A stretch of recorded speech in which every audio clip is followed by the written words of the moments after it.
Chairwoman ആണെങ്കിൽ ആളുടെ papers ഒക്കെ സൈൻ ചെയ്യുന്ന ടൈമിൽ മാനേജർ ആണെങ്കിൽ TN ഗ്രൂപ്പിലെ കാങ് എന്നോടൊരു കാര്യം ചോദിച്ചു എന്ന് പറയുമ്പോഴേക്കും ആ പെൺകുട്ടിയും കിജുനും തമ്മിലുള്ള ഡേറ്റിങ്ങിന്റെ സമയം എങ്ങനെയാണെന്നാണ് ചെയർവുമൺ ചോദിക്കുന്നത്. അപ്പോൾ മാനേജർ ആണെങ്കിൽ പക്ഷേ ആള് കാങ്ങിനെ പറ്റിയാണ് ചോദിച്ചതെന്ന് പറയുമ്പോൾ ചെയർവുമൺ ആണെങ്കിൽ ഞാൻ പറഞ്ഞ കാര്യം അന്വേഷിച്ചു എന്ന് ചോദിക്കുന്നതും ഇയാളാണെങ്കിൽ ജൂക്കിയുടെ ഒരു പ്രൊഫൈൽ അവിടെ കൊടുക്കുന്നുണ്ട്. ഇതേ ടൈമിൽ ജൂക്കി ആണെങ്കിലോ കാര്യമായിട്ട് സ്ക്രിപ്റ്റ് പഠിക്കുന്നതും ആ ടൈമിൽ സംഘ് മെസ്സേജ് ചെയ്യുന്നുണ്ട്. അതായത് ഒരുപാട് ഗിഫ്റ്റ് ഒക്കെ തന്നതല്ലേ, പകരം നമുക്കൊരു മൂവിക്ക് പോയാലോ ഡിന്നർ കഴിച്ചാലോ എന്നൊക്കെ ചോദിച്ചു. ഇവളാണെങ്കിൽ ഓക്കെ പറയുന്നതും ഇവൻ അങ്ങനെ ഹാപ്പി ആയി ഇരിക്കുന്ന ടൈമിലാണ് ഒരു കോള് വരുന്നത്.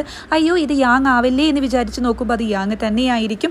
എന്താ ഇപ്പോൾ വേണ്ടതെന്ന് ചോദിക്കുമ്പോൾ ചെയർവുമൺ കാണണമെന്ന് പറഞ്ഞു എന്നവിടെ പറയുന്നതും പിന്നീട് ഇവൻ ചെയർവുമണിനെ മീറ്റ് ചെയ്യുന്നതുമാണ് കാണിക്കുന്നത്. സംഗിന്റെ കൂടെ അവിടെ കിജൂൻ ഉണ്ടായിരിക്കും. എന്നാൽ കിജൂൻ ആണെങ്കിൽ സംഗിനോട് നല്ല ദേഷ്യത്തിലൊക്കെ ആയിരിക്കും കേട്ടോ. എന്തു പറ്റി സംഗെ ഒരുപാട് വെയിറ്റ് ലോസ് ചെയ്തിട്ടുണ്ടല്ലോ എന്ന് പറയുന്ന ആന്റിയോടെ കുഴപ്പമൊന്നുമില്ല എന്ന് സംഘ് പറയുന്നതും ഇത് കേൾക്കുന്ന കിജൂൻ ആണെങ്കിൽ അമ്മയ്ക്ക് പിന്നെ സംഗിനെ മാത്രം കണ്ടാൽ മതിയല്ലോ എന്ന് അവിടെ പറയുന്നുണ്ട്. ചെയർവുമൺ ആണെങ്കിൽ നാളെ TN ഗ്രൂപ്പിലെ പെൺകുട്ടിയായിട്ട് മീറ്റ് ചെയ്യണമെന്ന് പറയുമ്പോൾ ഞാൻ ഓൾറെഡി അതിനെപ്പറ്റി പറഞ്ഞതാണ്, എനിക്ക് താല്പര്യമില്ല എന്ന് പറയുന്ന സംഘിനോട് ചെയർവുമൺ പറയുന്നുണ്ട് ഫിനാൻഷ്യൽ മാനേജ്മെന്റ് ചെയ്യാൻ വേണ്ടിയിട്ട് ഇതുപോലത്തെ ബിസിനസ് മാരേജ് ഒക്കെ നടക്കുന്നതാണ്, അതുകൊണ്ട് വലിയ കാര്യമില്ല, ഇനി നിനക്ക് താല്പര്യമില്ലെങ്കിൽ നീ കണ്ടതിന് ശേഷം ആ ഒരു മാരേജ് കിജൂനിലേക്ക് മാറ്റിയാൽ മതി എന്ന് ആൻറ്റിയുടെ ഉദ്ദേശം അതൊക്കെ തന്നെയാണ്.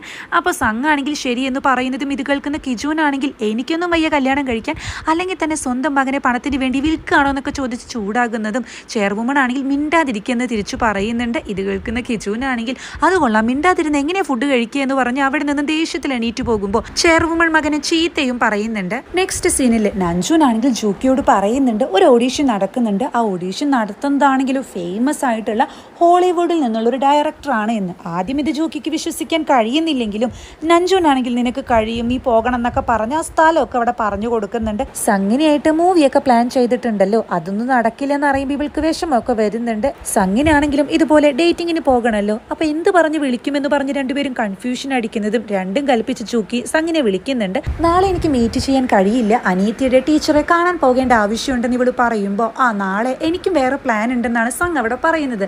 അതെന്തായാലും നന്നായി, അപ്പൊ നമുക്ക് മീറ്റിംഗ് വേറൊരു ദിവസത്തേക്ക് ആക്കാലേ എന്ന് പറയുന്നതും അത് ശരിയാ, വേറൊരു ദിവസം മീറ്റ് ചെയ്യാന്ന് പറഞ്ഞ് ഇവർ ഫോൺ കട്ട് ചെയ്യുമ്പോൾ രണ്ടുപേർക്കും വിഷമൊക്കെ വരുന്നുണ്ട്. അങ്ങനെ പിന്നീട് ജൂക്കി ഓഡീഷന് പോകുന്നത് ഈ ഗോൾഫിംഗ് ഒക്കെ കളിക്കുന്ന ഗ്രൗണ്ടിലായിരിക്കും കേട്ടോ. അവിടെ മറ്റു പെൺകുട്ടികളും വെയിറ്റ് ചെയ്ത് നിൽക്കുന്നുണ്ട്. ഇതേ സ്ഥലത്ത് തന്നെയാണ് സംഘ് ഡേറ്റിങ്ങിന് വേണ്ടിയിട്ടും വന്നിട്ടുണ്ടായിരിക്കുക. ഇതെന്താ ഇവിടെ വെച്ച് മീറ്റ് ചെയ്യുന്നതെന്ന് ചോദിക്കുന്ന സംഘിനോട് നമുക്ക് ജസ്റ്റ് ആദ്യം ഇവിടെ പ്ലേ ചെയ്തുകൊണ്ട് ഡേറ്റിംഗ് ആരംഭിക്കാം എന്ന് പെൺകുട്ടി ഇവിടെ പറയുന്നുണ്ട്. ഇതേ ടൈമിൽ ജൂക്കി ഇന്റർവ്യൂ ചെയ്യാൻ വന്നിരിക്കുന്ന ഡയറക്ടർ ആണെങ്കിൽ ഒരുപാട് കാര്യമായിട്ടൊക്കെ സംസാരിക്കുന്നുണ്ട്. അത് ചെയ്യണം, ഇത് ചെയ്യണം, അതുപോലെ എനർജി കിട്ടണം എന്നുണ്ടെങ്കിൽ നമ്മുടെ വയറിന് നന്നായിട്ട് സ്ട്രെസ് കൊടുക്കണം എന്നൊക്കെ പറഞ്ഞ് ഒരു എക്സസൈസ് ഒക്കെ അവിടെ പറഞ്ഞു കൊടുക്കുന്നുണ്ട്. ഇതേ ടൈമിൽ ജൂക്കി ആണെങ്കിൽ മറ്റു 3 പെൺകുട്ടികളെക്കാൾ കുറച്ച് പിന്നിലായിരിക്കും നിൽക്കണ്ടായിരിക്കുക. സംഗിനെ കാണാമെന്ന പെൺകുട്ടിയാണെങ്കിൽ നമ്മുടെ മാരേജ് കഴിയുന്നതോടെ സുൻവോ ഗ്രൂപ്പും TN ഗ്രൂപ്പും ഒന്നാവും, അപ്പൊ പിന്നെ ബിസിനസ്സിന് നമ്മൾ എതിർക്കാൻ ആരും ഉണ്ടായിരിക്കില്ല, ഫ്യൂച്ചറിൽ നമുക്ക് ഉണ്ടാകാൻ പോകുന്ന കുട്ടികൾക്ക് ഇതിലും വലിയ ഗിഫ്റ്റ് ഒന്നും കൊടുക്കാനുണ്ടായിരിക്കില്ല അല്ലേ എന്ന് പറയുന്ന ടൈമിൽ ഇതൊക്കെ കേൾക്കുന്ന സംഘാണെങ്കിൽ എനിക്കതത്ര ഇൻട്രസ്റ്റ് ആയിട്ട് തോന്നുന്നില്ല, അല്ലെങ്കിൽ തന്നെ പാരമ്പര്യമായിട്ട് കിട്ടുന്ന സ്വത്തിലൊന്നും എനിക്ക് തീരെ ഇൻട്രസ്റ്റ് ഇല്ല എന്ന് പറയുമ്പോൾ നിങ്ങൾക്ക് എന്നെ ഇഷ്ടമല്ലേ എന്നാണ് ഈ പെൺകുട്ടി ചോദിക്കുന്നത്. അപ്പോൾ ഇത് കേൾക്കുന്ന സംഘാണെങ്കിൽ ഇതിന് മുന്നേ ഞാൻ ഒരുപാട് പ്രാവശ്യം നിന്നോട് പറഞ്ഞിട്ടുണ്ട്, എന്നിട്ട് നിനക്ക് മനസ്സിലായില്ലേ എന്ന് ചോദിക്കുമ്പോൾ അല്ല, ഓടുബോൾ പാർട്ടിയിൽ വെച്ച് നിങ്ങൾ ജൂക്കിയെ കിസ് ചെയ്തു എന്ന് അറിഞ്ഞു, അത് സത്യമാണോ, ആ പെൺകുട്ടിയാണോ നിങ്ങൾ ഡേറ്റ് ചെയ്യുന്നതെന്ന് ചോദിക്കുമ്പോൾ അപ്പോൾ വിചാരിച്ച പോലെയല്ല, കാര്യങ്ങളൊക്കെ പെട്ടെന്ന് തന്നെ സ്പ്രെഡ് ചെയ്യുന്നുണ്ടല്ലേ എന്നാണ് സംഘം അവിടെ തിരിച്ചു ചോദിക്കുന്നത്. ഇതേ ടൈമിൽ ജൂക്കിയും മറ്റു പെൺകുട്ടികളും നന്നായിട്ട് പ്രാക്ടീസ് ചെയ്യുന്നതും ഈ ഡയറക്ടർ ആണെങ്കിൽ ജൂക്കിയെ വിളിച്ച് ഒരു ഹോട്ടൽ അങ്ങ് ബുക്ക് ചെയ്യാൻ പറയുന്നുണ്ട് കേട്ടോ. അതായത് ഫർദർ ആയിട്ടുള്ള കാര്യങ്ങളൊക്കെ പറയാൻ വേണ്ടിയിട്ട്. ആ ടൈമിൽ ജൂക്കി ആണെങ്കിൽ ഒന്ന് ശ്രദ്ധിച്ചു നോക്കുമ്പോൾ അത് മറ്റാരും ആയിരിക്കില്ല, മുന്നേ ഇവള് പറ്റിച്ചു പോയ ആ ഡയറക്ടർ ഇല്ലേ, അങ്ങോരായിരിക്കും ഇവളത് തിരിച്ചറിയുന്നതും ആൾ കിട്ടി നന്നായി കൊടുക്കുന്നുണ്ട്. മറ്റു പെൺകുട്ടികളൊക്കെ ഇയാൾ ചീത്ത വിളിച്ചു പോകുമ്പോൾ ജൂക്കി ആണെങ്കിൽ താൻ എന്നാടോ ഹോളിവുഡിലേക്ക് പോയത്, താനാണോ ഹോളിവുഡ് ഡയറക്ടർ എന്നൊക്കെ പറഞ്ഞ് ഇങ്ങോർക്കിട്ട് നല്ല തല്ലൊക്കെ കൊടുക്കുന്നുണ്ട്. താൻ അന്ന് ആ വീഡിയോ അപ്ലോഡ് ചെയ്തപ്പോൾ എനിക്ക് എന്തുമാത്രം പ്രശ്നം ഉണ്ടായിന്നറിയോ, താൻ എന്ത് പണിയാണോ ചെയ്തെന്നൊക്കെ പറഞ്ഞ് അങ്ങ് അടിക്കുന്ന ടൈമിലാണ് അങ്ങോട്ട് സംഘും ആ പെൺകുട്ടിയും കൂടി കയറി വരുന്നതും. അല്ല ജൂക്കി താനെന്താ എവിടെയെന്ന് ചോദിക്കുമ്പോൾ ഇവൾ സംഘിനെ കണ്ട് ശരിക്കും ഷോക്കാകുന്നുണ്ട്. അപ്പോൾ ഈ ഡയറക്ടർ ആണെങ്കിൽ ഇവളോട് പറയുന്നുണ്ട് ഹോട്ടൽ ബുക്ക് ചെയ്യാൻ പറഞ്ഞത് സോറി എന്ന്. അപ്പോൾ ഇത് കേൾക്കുന്ന സംഘാണെങ്കിൽ ഹോട്ടലോ, ഇതെന്താ സംഭവം എന്നൊക്കെ ചോദിക്കുന്നതും കൂടെയുള്ള ഈ പെൺകുട്ടിയാണെങ്കിൽ നിങ്ങളെ കണ്ടിട്ട് കപ്പിൾസിനെ പോലെ തോന്നുന്നുണ്ടല്ലോ എന്ന് ചോദിക്കുന്നുണ്ട്. പിന്നീട് സംഘാണെങ്കിൽ ഇതായിരിക്കും അല്ലേ അനിയത്തിയുടെ സ്കൂൾ എന്ന് ചോദിക്കുമ്പോൾ മാരേജ് ഫിക്സ് ചെയ്യാൻ വന്നതായിരിക്കും, വലിയ പ്ലാൻ അല്ലേ എന്നാണ് ഇവിടെ തിരിച്ചു ചോദിക്കുന്നത്. അപ്പോൾ സംഘാണെങ്കിലോ അതും ഇതും തമ്മിൽ വലിയ വ്യത്യാസമുണ്ട്. അയാൾ എന്താ ഹോട്ടലിനെ പറ്റിയിട്ടൊക്കെ സംസാരിക്കുന്നത്, എന്താ കാര്യമെന്ന് ചോദിക്കുമ്പോൾ ഇവളാണെങ്കിൽ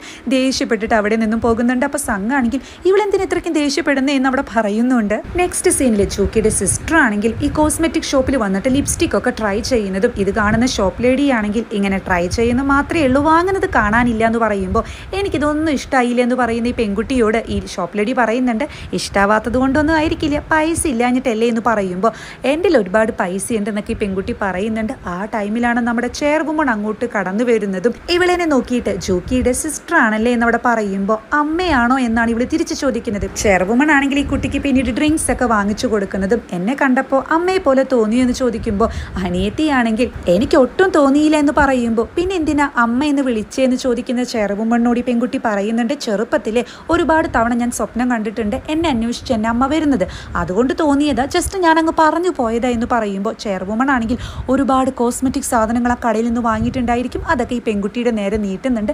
അപ്പോൾ ഇവളാണെങ്കിൽ എനിക്കിതൊന്നും വേണ്ട എന്ന് പറയുന്നതും നിന്നെ കാണാൻ നല്ല ഭംഗിയുണ്ട്, അപ്പം നീ ഇതൊക്കെ ഉപയോഗിക്കേണ്ടേ എന്ന് പറയുന്ന ടൈമിൽ ഈ അനിയത്തിയാണെങ്കിൽ എന്നെ കാണാൻ ഭംഗിയുണ്ടെന്ന് എനിക്കറിയാം, പക്ഷേ ഇത് ഞാൻ വാങ്ങിയാൽ അത് ശരിയാവത്തില്ല എന്ന് പറയുമ്പോൾ അങ്ങനെയെങ്കിൽ വാങ്ങേണ്ട, പക്ഷേ എനിക്കിത് ആവശ്യമില്ല, അതുകൊണ്ട് ഞാനിത് വലിച്ചെറിയാൻ പോവാന്ന് പറയുമ്പോൾ ഈ അനിയത്തിയാണെങ്കിൽ അതിലൊന്ന് വീഴുന്നുണ്ട് കേട്ടോ. അങ്ങനെ ആവശ്യമില്ലാതെ വലിച്ചെറിയുകയാണെങ്കിൽ എനിക്കിത് എടുത്തൂടെ, അതൊരു കുഴപ്പമൊന്നുമില്ലല്ലോ എന്ന് ചോദിക്കുമ്പോൾ പിന്നെന്താ എടുക്കാലോ എന്ന് ആൻറ്റി അവിടെ പറയുന്നുണ്ട്. ഇതേ ടൈമിൽ തന്നെ ജൂക്കിയുടെ ബ്രദർ അവൻ വർക്ക് ചെയ്യുന്ന ഷോപ്പിലെത്തുമ്പോൾ ആ ഷോപ്പിന്റെ ഉടമയാണെങ്കിൽ നിനക്കിതുപോലെ പണക്കാരനായ ഒരു ബന്ധുവുണ്ടല്ലേ, ആള് ഇവിടെ നിന്ന് 1 മില്യൺ ചിക്കൻ വാങ്ങിയിട്ടുണ്ടെന്ന് പറയുമ്പോൾ ഇവൻ അങ്ങനെ ഒരു ബന്ധുവിനെ തന്നെ അറിയത്തില്ല, അവിടെയും ചെയർവുമൺ അയച്ച ഒരാളായിരിക്കും ഇരിക്കുന്നുണ്ടായിരിക്കുക. അപ്പൊ ഇയാളെ കാണുന്ന ഈ ബ്രദർ ആണെങ്കിൽ അല്ല നിങ്ങൾ ആരാ മനസ്സിലായില്ലല്ലോ എന്ന് ചോദിക്കുമ്പോൾ മോൻ ഡെലിവറി ചെയ്ത ഈ ചിക്കൻ എൻ്റെ അച്ഛൻ ഒരുപാട് ഇഷ്ടമാണ്, അദ്ദേഹം മരിച്ചുപോയി, അദ്ദേഹത്തിന്റെ ഓർമ്മയ്ക്ക് ഞാൻ ഇവിടെ നിന്ന് വാങ്ങിയതെന്നൊക്കെ പറയുമ്പോൾ എപ്പോഴും അച്ഛൻ മരിച്ചെന്ന് ബ്രദർ ചോദിക്കുന്നതും അത് കഴിഞ്ഞ വർഷത്തിലെന്ന് പറയുമ്പോൾ അതിന് ഞാൻ ഇവിടെ ജോലിക്ക് കയറിയിട്ട് 3 മാസേ ആയിട്ടുള്ളൂ എന്ന് അനിയൻ പറയുന്ന ടൈമിൽ ആള് പെട്ടുപോകുന്നുണ്ട്. അല്ല അച്ഛൻ കഴിഞ്ഞ മാസം മരിച്ചെന്നൊക്കെ അങ്ങ് പറഞ്ഞു ഒപ്പിക്കുന്നുണ്ട്. അങ്ങനെ അവസാനം ചെയർവുമൺ എത്തുന്നത് ജൂക്കിയുടെ അച്ഛൻ്റെ അടുത്തേക്കായിരിക്കും കേട്ടോ. അപ്പോൾ ഇവരാണെങ്കിൽ ഇവരെ പരിചയപ്പെടുത്തുന്ന ടൈമിൽ എന്തിനാ സുൻവോ ഗ്രൂപ്പിന്റെ ചെയർവുമൺ ഇങ്ങോട്ട് വന്നേന്ന് ചോദിക്കുന്ന അച്ഛനോട് നിങ്ങൾക്ക് ശരിക്കും അറിയാഞ്ഞിട്ടാണോ അതോ നിങ്ങൾക്ക് തീരെ വിവരമില്ലാത്തത് കൊണ്ടാണ് ഇങ്ങനെ ചോദിക്കുന്നതെന്ന് അറിയില്ല,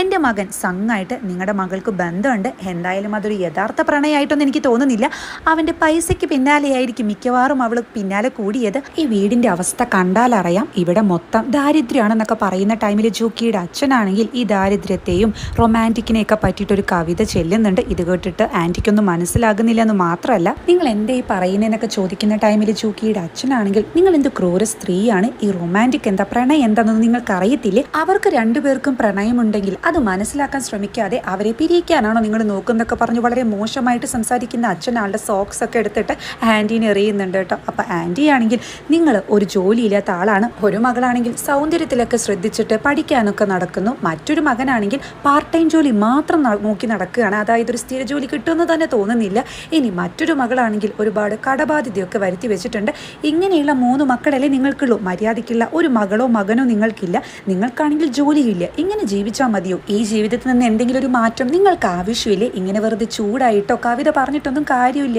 ഇതൊക്കെ ജസ്റ്റ് വായിക്കാനൊക്കെ കൊള്ളാം, ജീവിതത്തിൽ ഇങ്ങനെ ഫിലോസഫി ഒക്കെ പറഞ്ഞിരുന്നു കഴിഞ്ഞാൽ ഒട്ടും കാര്യം നടക്കില്ല എന്ന് പറഞ്ഞ് ആൻറ്റി ആണെങ്കിൽ ഒരു ATM കാർഡ് എറിഞ്ഞു കൊടുക്കുന്നുണ്ട്. ഇതിൽ ഒരുപാട് പൈസയുണ്ട്, നിങ്ങൾക്ക് ഇനി ജീവിക്കാൻ ഈ പൈസ തന്നെ ധാരാളമാണ്, ഈ പൈസ കൊണ്ട് നിങ്ങൾ നിങ്ങളുടെ ജീവിതം നന്നാക്കാൻ ശ്രമിക്കുക, നിങ്ങളുടെ മകളായ ജൂക്കിയുടെ ഡേറ്റ് ഓഫ് ബർത്ത് ആണ് ഇതിന്റെ പിന്നെന്ന് പറഞ്ഞ് ആൻറ്റി അവിടെ നിന്ന് ഇറങ്ങുന്ന ടൈമിൽ ജൂക്കിയുടെ അച്ഛന് നന്നായിട്ട് വിഷമൊക്കെ വരുന്നുണ്ട്. നെക്സ്റ്റ് സീനിൽ ജൂക്കിയുടെ ബ്രദർ ആണെങ്കിൽ അവിടെ സിസ്റ്ററിനോട് പറയുന്നുണ്ട്, ഇത് കടയിൽ ഒരു തലയ്ക്ക് വെളിവില്ലാത്ത ആള് വന്നു, അയാൾ ഒരുപാട് സാധനങ്ങൾ ഓർഡർ ചെയ്തത് എനിക്കും കുറച്ച് തന്നയച്ചു, എന്താ സംഭവം എന്ന് അറിയില്ല എന്ന് പറയുമ്പോൾ അനിയത്തിയാണെങ്കിൽ ഇത് കുറേ ചിക്കൻ പീസ് ഉണ്ടല്ലോ എന്നാണ് അവിടെ പറയുന്നത്. അപ്പോഴാണ് അനിയൻ ആ കോസ്മെറ്റിക്സ് ഒക്കെ ശ്രദ്ധിക്കുന്നത് കേട്ടോ. ഇത് എവിടുന്ന് നിനക്ക് കിട്ടിയെന്ന് ചോദിക്കുന്ന കറക്റ്റ് ടൈമിലാണ് ജോക്കി അങ്ങോട്ട് കയറി വരുന്നതും. ഇതെല്ലാം കാണുമ്പോൾ ജോക്കിക്ക് ശരിക്കും ഡൗട്ട് അടിക്കുന്നുണ്ട്, ഇതൊക്കെ വാങ്ങാൻ നിന്റെ കയ്യിൽ പൈസ എവിടെയെന്ന് ചോദിക്കുന്ന ജോക്കിയോട് അതിന് ഞാനിതൊന്നും വാങ്ങിയതല്ല, ഒരു പണക്കാരിയായ ആൻറ്റി ഇതൊക്കെ ഉപേക്ഷിക്കുന്നത് കണ്ടപ്പോൾ ഞാൻ എടുത്തതാ, അവരെനിക്ക് തന്നപ്പോൾ ഞാനതൊന്നും വാങ്ങിയില്ല കേട്ടോ എന്ന് പറയുമ്പോൾ നിനക്ക് എന്താ ബോധമില്ല, ആരോ വലിച്ചെറിഞ്ഞെന്നോ അതോ പുതിയതായ ഈ സാധനങ്ങൾ എന്തായി പറയുന്നത്, ഇപ്പൊ തന്നെ ഇത് തിരിച്ചു കൊടുക്കണം എന്നൊക്കെ പറയുമ്പോൾ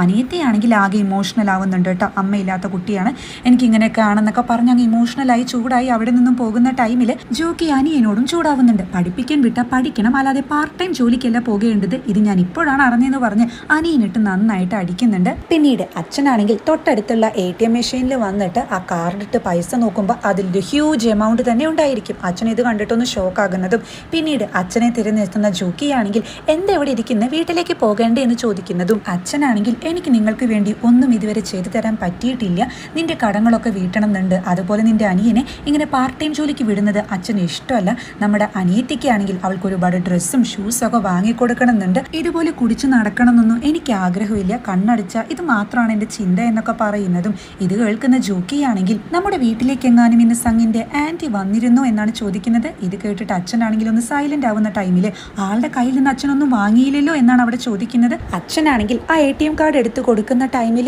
അച്ഛൻ ഇത് എന്തിനാ വാങ്ങിയത്, എന്ത് പണിയാ കാണിച്ചെന്ന് ചോദിക്കുമ്പോൾ നമുക്കിനി ജീവിക്കാനുള്ള എല്ലാ പൈസയും ഇതിലുണ്ടെന്നാണ് പറഞ്ഞത്, ഇതെല്ലാം നിന്റെ സന്തോഷത്തിന് വേണ്ടിയാണ് എന്നൊക്കെ പറയുമ്പോൾ ഇവളാണെങ്കിൽ എന്തായി പറയുന്നതെന്നൊക്കെ ചോദിക്കുന്നുണ്ട്. അച്ഛനാണെങ്കിൽ എന്തോ മറയ്ക്കുന്നത് കാണുമ്പോൾ അത് ഇവള് തട്ടിപ്പറിച്ചു വാങ്ങുന്നതും ആ ഒരു കവറിൽ അച്ഛന്റെ കേടായ ഒരു ഷൂസ് ആയിരിക്കും കേട്ടോ, അതായത് അച്ഛൻ ഒരു ഷൂ ഇട്ടിട്ടുണ്ടായിരിക്കുള്ളൂ. ഇത് കാണുമ്പോൾ ഇവൾക്ക് നല്ല വിഷമമൊക്കെ വരുന്നുണ്ട്. അച്ഛനാണെങ്കിലോ ഇതെല്ലാം ജോക്കിയുടെ പ്രണയത്തിന് വേണ്ടിയിട്ടാണ്, എല്ലാം പ്രണയാണെന്നൊക്കെ പറഞ്ഞ് ഫിറ്റായിട്ട് അവിടെ വീഴുന്നതും പിന്നീട് ഇവൾ അച്ഛന്റെ കാലൊക്കെ നന്നായി തുടച്ചു കൊടുക്കുന്നതാണ് കാണിക്കുന്നത്. അങ്ങനെ നെക്സ്റ്റ് ഡേ സംഘ ജോക്കിയെ വിളിക്കുന്ന ടൈമിൽ ഫോൺ എടുക്കാതെ ആകുമ്പോൾ യാങ് ആണെങ്കിൽ എന്താ നിങ്ങൾ തമ്മിൽ ഫൈറ്റ് ചെയ്തു എന്നവിടെ ചോദിക്കുന്നതും ഇതേ ടൈമിൽ ജോക്കിയാണെങ്കിലും അനിയത്തിയുടെ കയ്യിൽ നിന്നും ആ കോസ്മെറ്റിക്സ് ഒക്കെ വാങ്ങി പെറുക്കുന്ന ടൈം ആയിരിക്കും. കോള് കാണുമ്പോൾ ഇവൾ എടുക്കുന്ന ടൈമിൽ എന്താ നിന്റെ ദേഷ്യം മാറിയില്ലേ എന്നാണ് സംഘ ചോദിക്കുന്നത്. അപ്പൊ ഇവളാണെങ്കിൽ ഞാൻ കുറച്ച് തിരക്കിലാണെന്ന് പറയുന്നതും അനിയത്തിയാണെങ്കിൽ അപ്പോൾ പറയുന്നതൊക്കെ സംഘ കേൾക്കുന്നുണ്ട് കേട്ടോ, ഞാൻ പറഞ്ഞില്ലേ അതൊന്നും എടുക്കല്ലേ, ഒരു പണക്കാരിയായ ആന്റി ഉപേക്ഷിച്ചതാ, അവരെനിക്ക് തന്നതാ എന്നൊക്കെ പറയുന്ന അനിയത്തി ഈ ഫേക്ക് ബ്രെഡ് കാരണം വല്ലാത്ത പുലിവാലായല്ലോ എന്നവിടെ പറയുന്നുണ്ട്. അതായത് സംഘിനെ ഉദ്ദേശിച്ചാണ് പറയുന്നത്.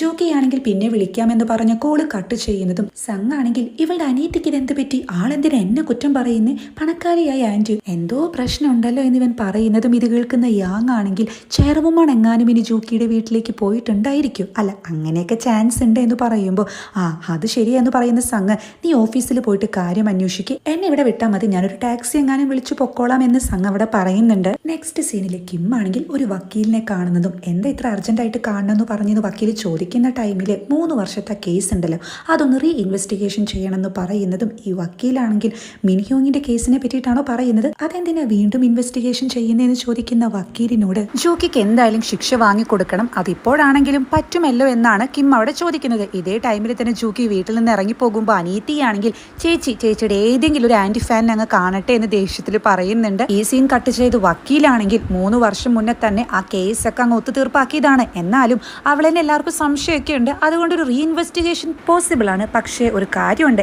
എവിഡൻസ് വേണമെന്ന് പറയുമ്പോൾ എവിഡൻസ് ഉണ്ടാക്കാനാണോ ബുദ്ധിമുട്ട്, അത് ഞാൻ ഉണ്ടാക്കിയ പോരെ എന്ന് കിം അവിടെ ചോദിക്കുന്ന ടൈമില് വെറുതെ ഇല്ലാത്ത പ്രശ്നത്തിനൊന്നും പോകേണ്ട, അത് കണ്ടു എന്ന് പറഞ്ഞ് പുതിയ സാക്ഷികളെങ്ങാനും വന്നു കഴിഞ്ഞാൽ പെട്ടുപോകുമെന്ന് പറയുമ്പോൾ അങ്ങനെ ഒരു വിറ്റ്നസ് ഉണ്ടെന്ന് കിം പറയുന്നത് കേട്ട് വക്കീലാണെങ്കിൽ അതാരാ എന്ന് അവിടെ ചോദിക്കുന്നുണ്ട്. ഇതേ ടൈമില് യാങ്ങിന്റെ കാറിൽ നിന്നും ഇറങ്ങുന്ന സംഘാണെങ്കിൽ റോഡ് ക്രോസ് ചെയ്യുന്ന ടൈമില് വീണ്ടും അവൻ ആ പഴയ തലവേദന വരുന്നുണ്ട്, സഹിക്കാൻ കഴിയാതെ ഇവൻ റോഡിൽ വീഴുന്നുണ്ട്. ഇതേ ടൈമില് വക്കീലാണെങ്കിൽ ആ വിറ്റ്നസ് നിങ്ങളെ കണ്ടോ എന്ന് ചോദിക്കുമ്പോൾ നിന്നെ കണ്ടു എന്ന് മാത്രമല്ല ഞങ്ങൾ പരസ്പരം നോക്കിയിട്ടുണ്ട് എന്ന് പറയുന്നതും സംഗിന് ഓർമ്മ വരുന്നത് അന്ന് കിമ്മിനെയും മിനിഹോങ്ങിനെയും ഫോളോ ചെയ്ത ടൈമില് ഇവർ തിരിഞ്ഞു നോക്കിയല്ലോ അത് കറക്റ്റായിട്ട് ഇവന് ആലോചിച്ചെടുക്കാൻ കഴിയുന്നുണ്ട്. ഇതേ ടൈമിൽ കിം ആണെങ്കിലോ അയാൾ എന്നെ കണ്ടിട്ടുണ്ട്, പക്ഷെ അയാൾക്ക് എന്നെ ഒരിക്കലും ഓർക്കാൻ കഴിയില്ല എന്നവിടെ പറയുന്നുണ്ട്. ഇതേ ടൈമിൽ ഗ്രീൻ ലൈറ്റ് വീണിട്ട് വണ്ടികളൊക്കെ നീങ്ങി തുടങ്ങുന്ന ടൈമിൽ ഇവൻ കാണുന്നത് ശരിക്കും ആ വണ്ടി ഇടിക്കാൻ വന്ന ടൈമിൽ കിം തിരിഞ്ഞു നോക്കിയ അവൻ്റെ ആ ക്ലിയർ ആയിട്ടുള്ള മുഖമാണ്. ഇതേ ടൈമിൽ കിം ആണെങ്കിലും ഒരിക്കലും ഓർക്കാൻ കഴിയില്ല എന്ന് വക്കീലിനോട് പറയുന്നതും ആക്സിഡന്റ് നടന്ന 1 മണിക്കൂർ മുന്നേയുള്ള കാര്യങ്ങൾ ഓർമ്മ വന്ന സംഘാണെങ്കിൽ ആകെ അന്തം വിട്ടു നിന്ന് കിം എന്ന് പറയുന്നിടത്ത് വെച്ചിട്ടാണ് എപ്പിസോഡ് അവസാനിക്കുന്നത്.